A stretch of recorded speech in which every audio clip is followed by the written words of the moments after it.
Hi, I just had to get this out. I couldn't believe my good fortune today.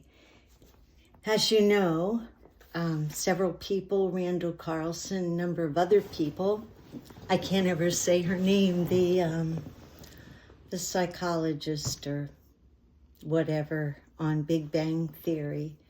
Malik, is it? I don't know.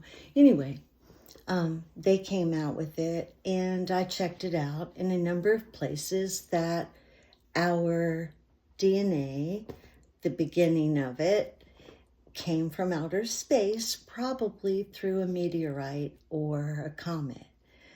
And that had been the hypothesis of several people, but, I've really held the alien stuff out at a distance. And although I've read quite a few things that are really compelling pro-aliens in our universe or multiverse. So, long story short, I kept thinking about the DNA thing.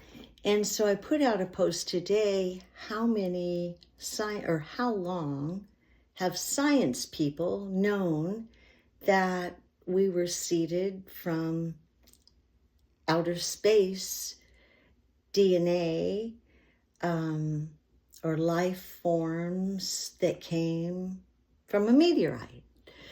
And I didn't get any answers, but it's been on my mind. So I've been looking through some of my old books, just learning a lot today. I've read a lot.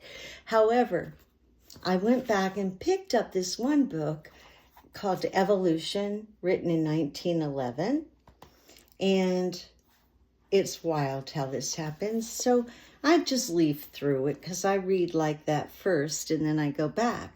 So here on page 69, the beginnings. Until the earth cooled and consolidated, it was quite unfit to be a home of life. It follows that at some uncertain but inconceivably distant date, living creatures appeared on the scene. The question is, what was the manner of their becoming upon the previously tenantless earth? Our answer must be that we do not know, but to obviate worse answers, we may submit 2 or 3 suggestions. Sorry, I'm a little rough with this. I just found it. It's almost done. It may be that the germs of life came to our earth embosomed in meteorites. This was the suggestion of Richter, Helmholtz, and Lord Kelvin. But it's difficult to conceive of anything like the protoplasm we know surviving transport in a meteorite. And there's plenty more. But that's my point, is that 1911, they had pretty strong feelings about that.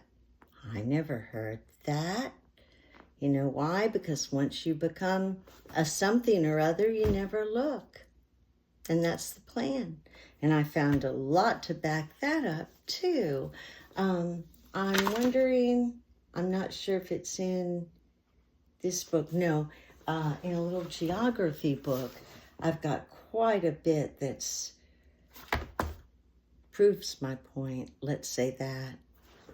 It's all been a bunch of lies, and here we are. But it's good to know who's who, right?